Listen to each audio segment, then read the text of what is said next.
Chapter 3. Brother Patrick. Jack's glasses were wet with mist. He quickly wiped them, then looked up. A man in a brown robe stood before him. The man had a round red face. He was bald, except for a fringe of hair around his head. Nearby, the rope was tied around a tree. I'm not an invader, said Jack.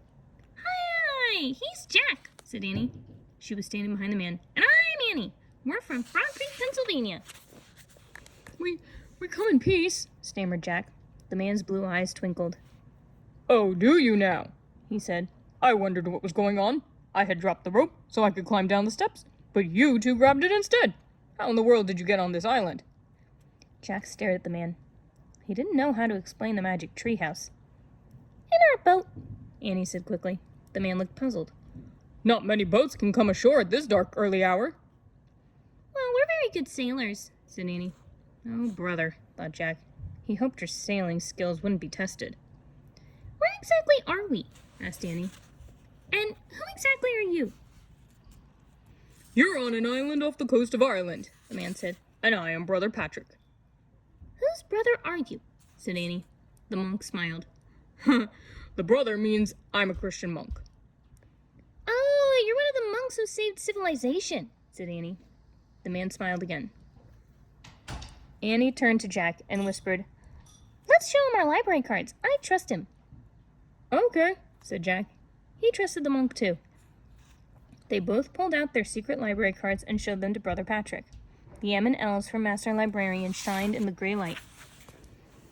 The monk looked at them and bowed his head. Welcome, my friends, he said. Thank you, said Jack and Annie. I did not truly think you were invaders, said Brother Patrick.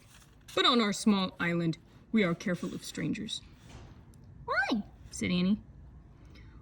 There are terrible stories about Viking raiders, he said. When we see their serpent ships, we must hide or be taken as slaves. Serpent ships? said Jack. The prows of their ships are often carved in the shape of a serpent's head, said Brother Patrick. I'm afraid it stands for their fierce, cold-blooded ways. Jack looked at the misty gray sea.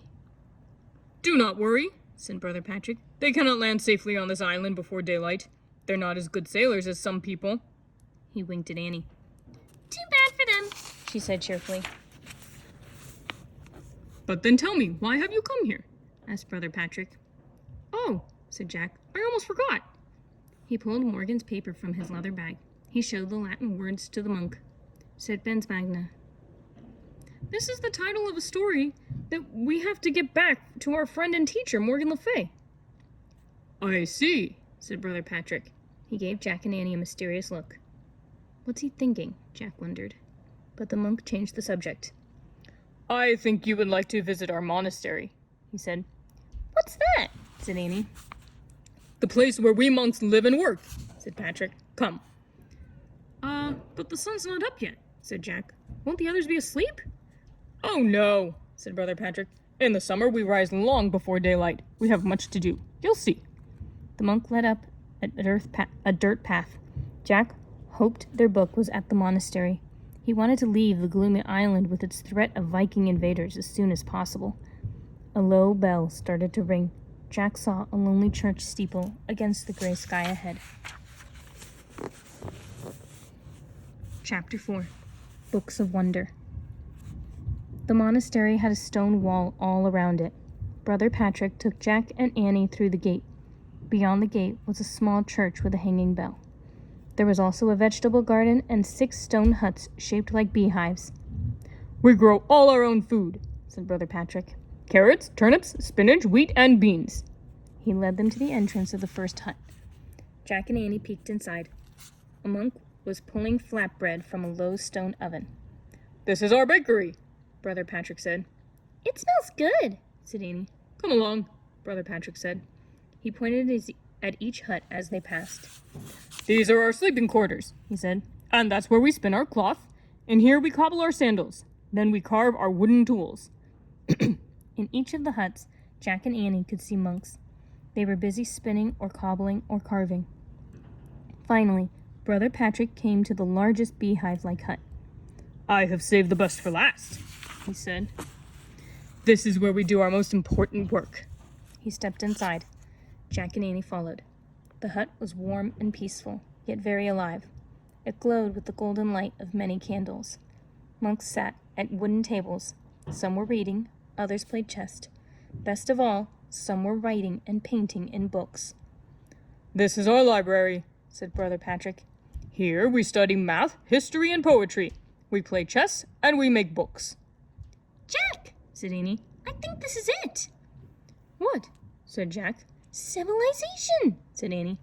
Brother Patrick laughed.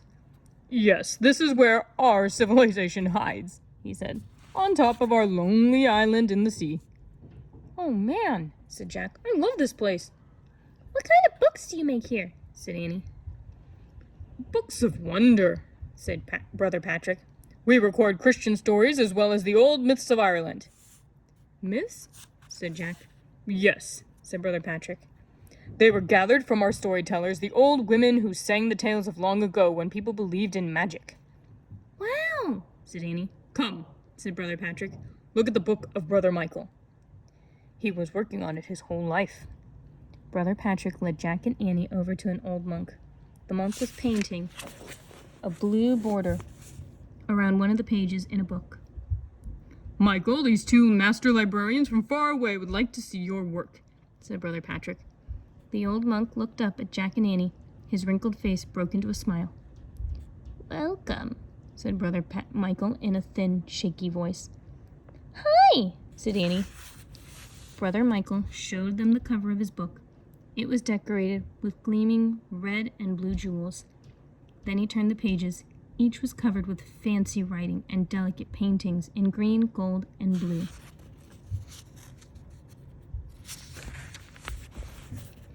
"I wish I could paint like that," said Annie.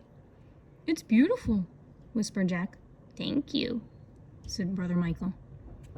"How do you make a book like this?" asked Annie. "I write on sheepskin and use goose quill pens," said Brother Michael. "My paints are made of earth and plants." "Wow," said Annie. "Show Michael what you are seeking," Brother Patrick said. "Oh, right," said Jack. He pulled out the paper Morgan had given them. He showed the Latin writing to the old monk. Brother Michael nodded. "Yes," he said with a smile. "I know that one quite well." Brother Michael turned to the page he had been painting with the blue border. He pointed to the writing at the top of the page. "Oh, man," whispered Jack. The words were Serpens Magna.